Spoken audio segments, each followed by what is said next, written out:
everybody. My name is Miss Franconi, but y'all can call me Alex Franconi.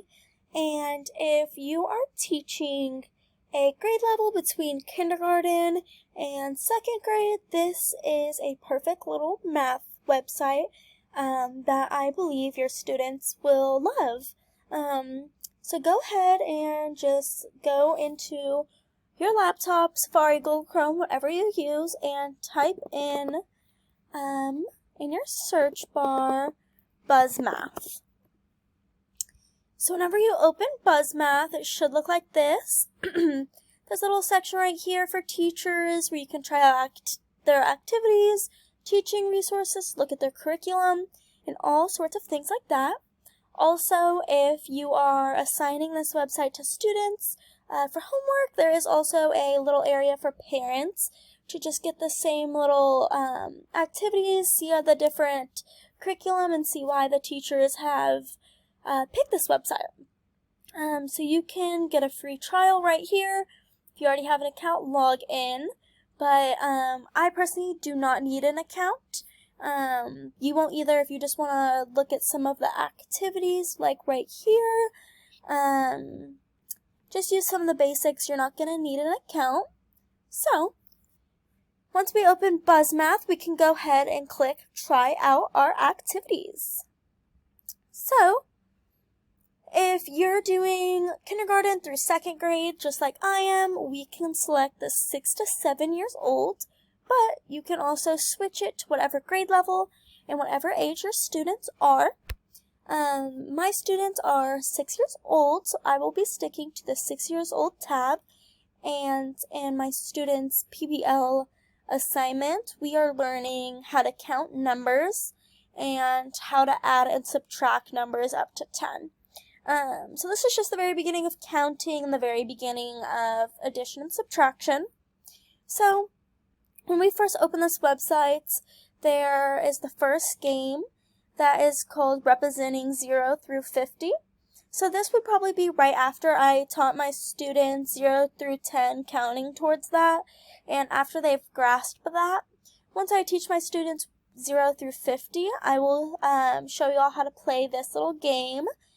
There is also games under here for multiplication, learning about objects, time for teaching about clocks, measurements. There is all different types of games, but if you did want to see more games that this website does offer, you could just go ahead and start a free trial.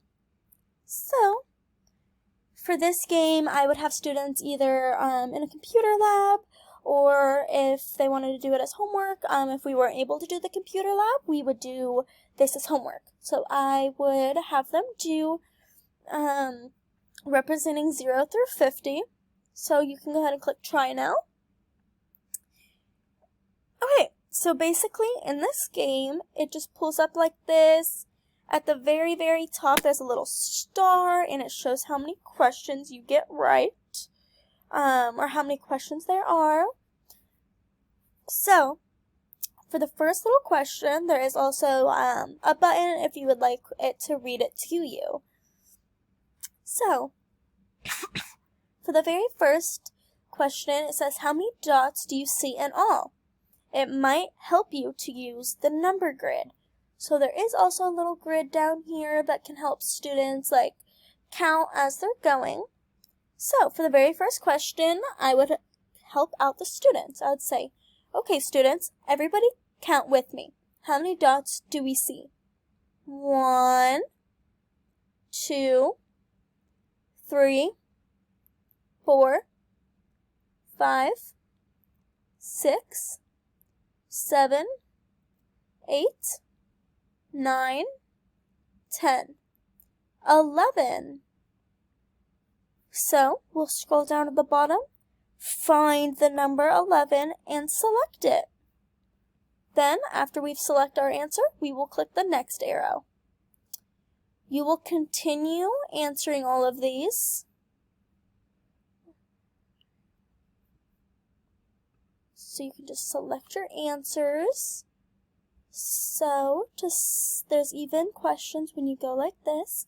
Gabrielle is preparing 24 cupcakes for Alex's class. Represent Gabrielle's 24 cupcakes. So students could either draw out like this, or do categories of 5s.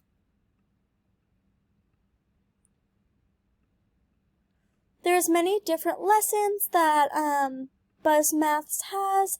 This is teaching so many different students different ways to read this. Blot with numbers, with pictures. It is just a great website to get the students learning on counting numbers up to 50. So again, this website is called Buzzmath, and there is so many different little lessons you can do, and I hope y'all enjoyed my tutorial on how to use Buzzmath.